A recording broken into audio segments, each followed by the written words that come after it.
In this video, I'm going to be talking all about the trigger pull and issues with the trigger pull on the Umarex range of T4E paintball pistols. Check it out. Some of you may have or may be looking at getting one of the T4E range of gas blowback paintball pistols, and you may have questions about the trigger system. You know, how does it work and how strong is it? You've heard people having problems with trigger pulls and all the rest of it. So I'm going to run through it. I've got my newest addition here, the Glock Gen 5 T4E paintball pistol from Umarex. I also have my PPQ pistol here as well. First off, what we have to do is really speak a bit about the trigger system, how it works. I'm going to take this mag out. The mag is empty, not gassed. The way that these pistols work is there's an inner barrel. If I pull that back here, there's an inner barrel. When you pull the trigger, it's a mechanical system. As you pull the trigger, the inner barrel comes back, and that inner barrel goes into the top of the mag. Okay, so it goes in there, and that then picks up the paintball. The paintball is then effectively in the barrel. As the trigger goes back, it sets the hammer off. The hammer comes in, hits this pin on the back here, and it gives a jet of CO2 out of here, projecting the paintball down the barrel. Okay, if you're having issues with the trigger pull, you go to pull the trigger, and it's really stiff. It's not engaging. It sticks here. 9 times out of 10, or I would say 10 times out of 10, the problem is with the paint. Okay, so, or the paintball. If you can take the mag out and pull the trigger, so the best you will ever get with a loaded mag in is going to be this, because if you know, the friction behind the trigger pull is just the mechanics of moving that inner barrel backwards and forwards. Okay, when that inner barrel goes into this mag, you've got the friction of it going into here, and the friction of the ball, the round, going into the barrel. So the smaller the round, or the better fitting the round to the barrel, the smoother the trigger pull. If the round is slightly bigger than 11 mils, 0.43 caliber, then it will pinch in the barrel, and you will need to put extra. It's going to shoot again.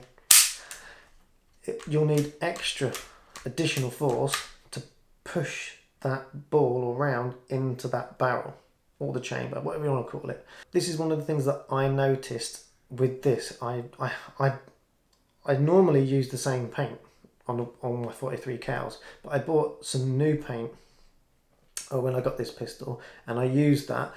And when I went to fire it, I was like, oh, I thought the pistol was broken at one point because it would not fire. I've got a few different rounds here. I've got some chalk balls, some paintballs, and 2 different paintballs. I've got rubber rounds somewhere. The rubber rounds work. I know that the rubber rounds work because they're pliable. Don't have to worry about rubber rounds if you're using them. It should be fine. But the issue I did find is not all paint is created equal. If you're struggling with trigger pull on your version, on your Umarex T4E pistol, check your paint. Speak to other people that have 43 cals if you're on a field and there's other people with them. Ask if you can get a mag's worth of rounds off them. Most people be fine with it. I carry that many 43 cal balls with me.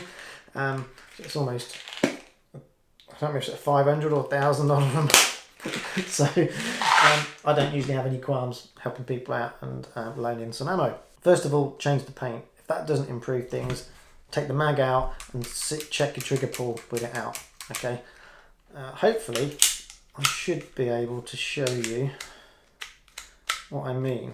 The only way you can really tell is by pulling your slide back, like so, and trying to put paint in the barrel. So I've got chalk ball, and I've got some paintballs. Effectively, if you can't push the paintball, see that is tight. So this is the paint that gave me the problem. That is tight in there.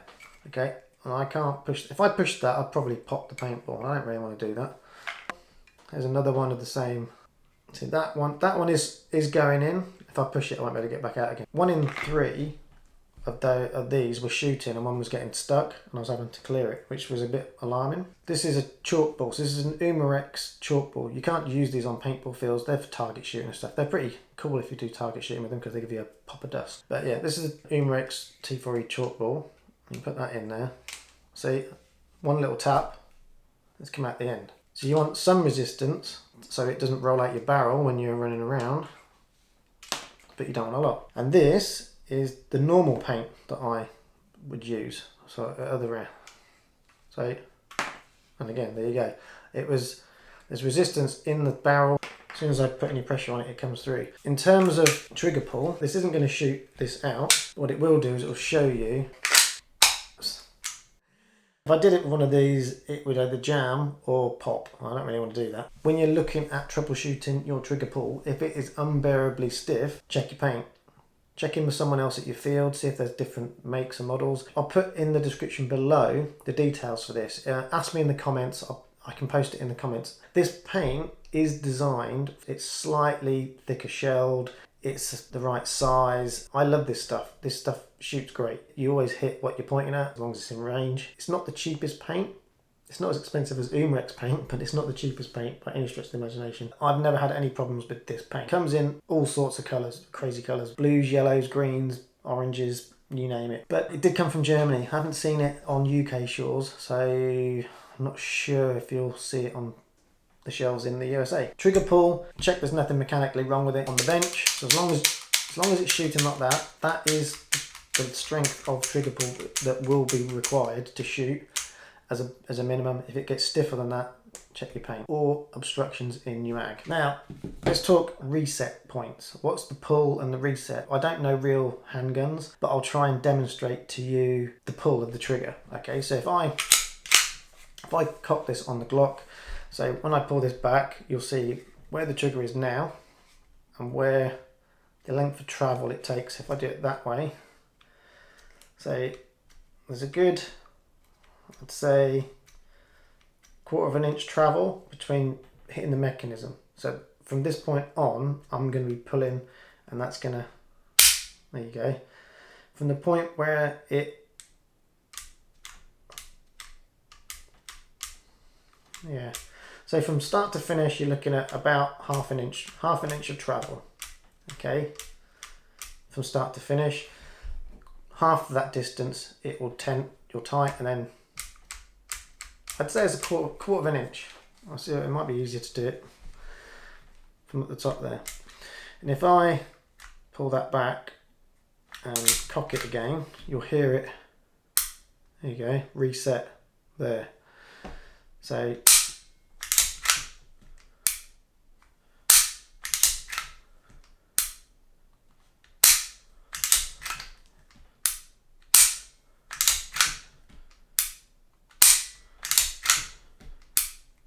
okay. Now off camera I did get about 3 or 4 mags of this, and I was trying to shoot it as fast as I could, and it felt lovely. It felt really nice. Once you get the hang of it, you can actually get to that. You can shoot there because the gas blowback is cocking it.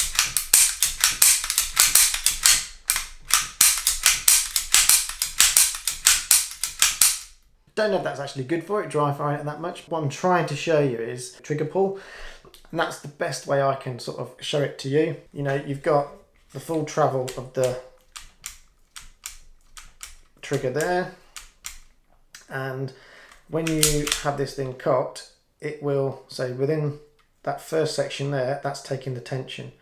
Okay, you go beyond that, and that's when the trigger's pulled, and then you come back and it resets about there. So I'd say, it's hard to say, 1/4 inch. The reset on it is like 1/4 inch of a, it's 50%. This is all my pure speculative, it's my guesstimation. 50% of the complete travel of the trigger is where it picks up what you'd call the wall, is it? The wall is the bit where you can feel the tension and it's about to release the hammer. So that's 50% is where as soon as you pull the trigger, you can feel the tension. So it's about halfway. And then as soon as you put pressure on that point, it will go, and then that travels the other 50% to the end of the trigger. So when you feel the wall to it pulling, you go from halfway to the end, the full extent of the pull, and the hammer's released. And you can hear kind of, I'll show you on that, as I release the trigger off, as you come back to that point, it releases. So it is almost on the wall. There's very little distance between the wall and the reset. So I don't know whether you think that's good or bad. When you're shooting this thing, you've got that much play between it firing and resetting. You don't have to go all the way out. You can do it there. Okay, for all the people out there that I've seen in forums and on other videos sort of requesting information about the trigger pull, how hard the trigger pull is, issues with the trigger pull, and the reset point of the trigger, I hope that kind of answers some of the questions you guys had on the Glock specifically. And what I'll do is, I've got the PPQ here. PPQ is going to have all the same dramas with paint as well. So slightly larger paint is having an issue in there, the dust ball going through no problem, or the chalk ball I should say, and my preferred paint that I like to use, same thing again. It's got enough grip on the actual end of the barrel, but it will go through with the slightest of pushes, so hardly affecting, if at all, the strength of the trigger pull. Reset point of the PPQ, I'd say that's lighter. I just set that off just by. So yeah, definitely the actual trigger pull's lighter. The length to the wall is the same, and the length to the full extension of the trigger is the same. So let's see what the reset's like.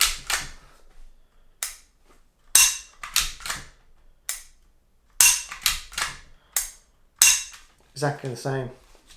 So I'd probably say that the mechanism behind the trigger and the hammer is all the same. So I'd say it probably is mirrored in the whole range. Definitely the initial, that's a lighter pull than the Glock, but the travel and the reset point is the same. That answers the questions compared to the PPQ. The only other one I can really show you is the M&P9. Let's take that out. Slightly different style of trigger, but that it's lighter, slightly lighter than, there's not much in it, probably 10-15% lighter than the Glock, if that. Very slightly less lighter, very slightly lighter. Reset.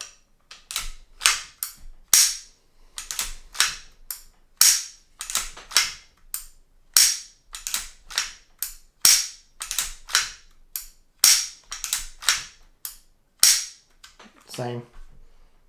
Yeah, so all three of the Umarex T4E markers that I have, the length of the trigger pull is the same, the wall bite point of the trigger pull is about the same distance, and the full extent of the trigger pull is the same distance. There doesn't, to me personally, I can't feel any difference in the length of the pulls or the bite points or the reset or the wall, whatever you want to call it. They're all the same distance. What I will say is the PPQ and the M&P9 are lighter fractionally. But apart from that, all good. If you like these videos, make sure you check out this one, and I'll see you in the next one.